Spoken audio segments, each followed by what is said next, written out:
आइए बना लेते हैं दादी नानी के नुस्खे कोल्ड कफ के लिए जो बहुत ही पावरफुल होते हैं। नमस्कार, मैं बीनू जायसवाल, मेरे चैनल करी सॉस में आपका स्वागत है। जैसा कि आप लोग देख रहे हैं कि अभी बरसात जा रही है और सर्दियां जो है वो दरवाजे पर दस्तक देने को तैयार हैं। तो बरसात जाने वाली है, फंगस भी बहुत ज़्यादा है, ह्यूमिडिटी भी है और हल्की सी सिहरन भी लग रही है। मतलब मौसम मिला जुला जब रहता है तो हमें हो जाते हैं कोल्ड कफ, लेकिन जब बुखार ठीक हो जाता है तो खांसियाँ लंबी टाइम तक बनी रहती हैं। जैसा कि मुझे भी लगा हुआ है तो हम मेडिसिन भी लेते हैं। लेकिन चलिए आज एक बहुत अच्छा सा नुस्खा बताती हूँ जो मेरी दादी और माँ से ये माँ के पास आई और उससे मेरे पास आई है। तो मैंने सोचा कि आपके साथ भी शेयर कर देती हूँ ये रेसिपी और आपके लिए भी ये बहुत कारगर होगी। तो चलिए पहले सारी सामग्री देख लेते हैं जो हमारी किचन से ही है। यहाँ पर मैंने मुलैठी लिया है और इससे आप परिचित होंगे, या अगर नहीं परिचित होंगे तो आपको पंसारी की दुकान पे या जनरल स्टोर जो किराने की दुकान होती है या फिर सुपरमार्केट में आसानी से ये मिल जाएंगे। मुलैठी के नाम से ये कुछ इस तरह से लकड़ी की तरह होता है। यहाँ मैंने दूसरा मसाला काली मिर्च लिया है जो हमारे मसालों के डिब्बे में हमेशा ही अवेलेबल होते हैं।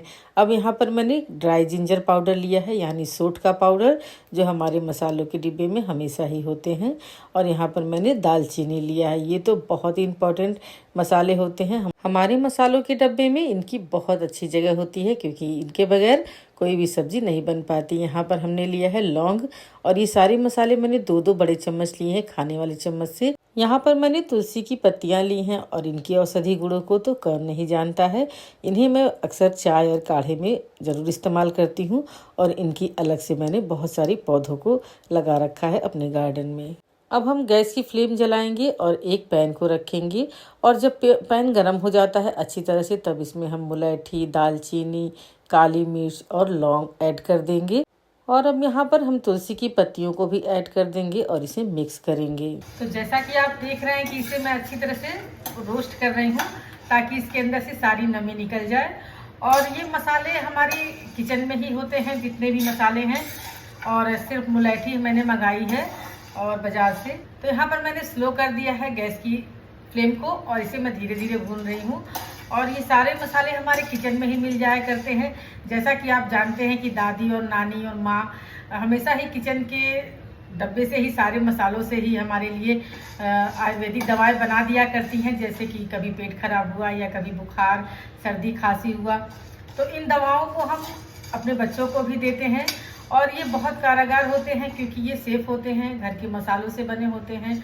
हाँ, अगर आपको किसी भी मसाले से एलर्जी है तो आप इस दवा को अवॉइड कर सकते हैं। आप अपने डॉक्टर से भी सलाह ले सकते हैं इसको लेने से पहले। नहीं तो ये सारे मसाले जहाँ तक मुझे पता है ये काफ़ी सेफ होते हैं। सारी नमी ख़त्म हो गई है यहाँ पे लौंग और मुलैठी से, क्योंकि बरसात का मौसम है तो नमी हो जाती है इन चीज़ों में, मसालों में तो अक्सर ही।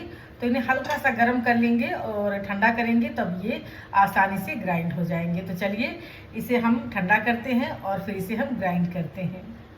आप देख सकते हैं कि तुलसी की पत्तियां भी कितनी ड्राई हो चुकी हैं। अब इन मसालों को हम ठंडा करेंगे और मुलैठी को हम अच्छी तरह से कूट लेंगे ताकि ये मिक्सर में आसानी से पीस जाए।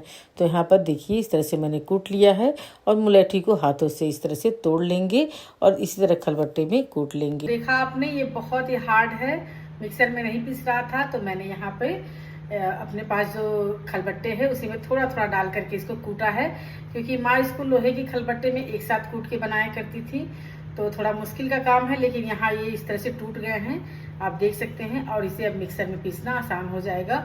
तो चलिए इसे फटाफट से मिक्सर में पीस लेते हैं।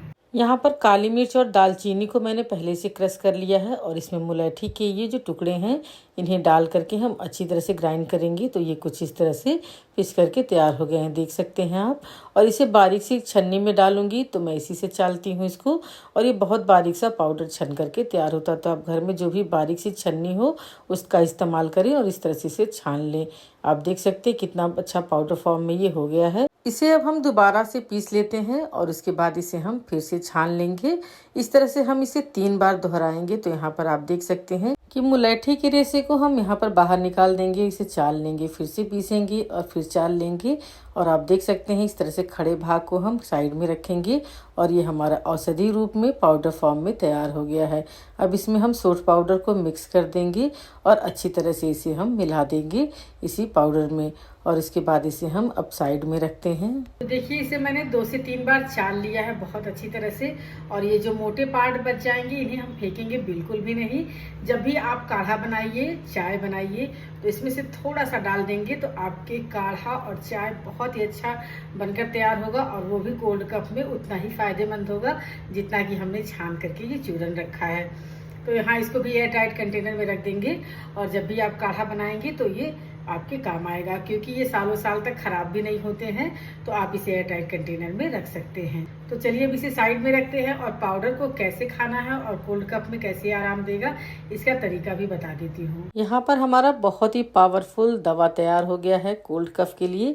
तो सबसे पहले इसे हम एयर टाइट कंटेनर में भर देंगे, और ये सालों साल तक खराब नहीं होते हैं। तो यहाँ पर आप देख सकते हैं। अब इसे कैसे खाना है, तो यहाँ पर मैंने चाय की चम्मच ली है, और इससे आधा चम्मच हम पाउडर लेंगे एक कटोरी में, और इसके बाद इसमें हम डालेंगे 1 चम्मच ही शहद। तो यहाँ पर मैंने चाय की चम्मच लिया है, और यहाँ पर चाय की चम्मच से 1 चम्मच शहद को अच्छी तरह से यहाँ पर हम मिक्स करेंगे, और मिक्स करने के बाद कुछ इस तरह से दिखेगा। तो आप देख सकते हैं इसे मैंने शहद में मिक्स कर दिया है, और इतना स्वीट हो जाता है कि बच्चे भी इसे आसानी से खा सकते हैं, और बड़ों को क्या कहने।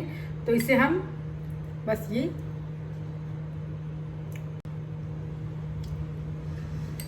इसी तरह से इसे खाना होता है।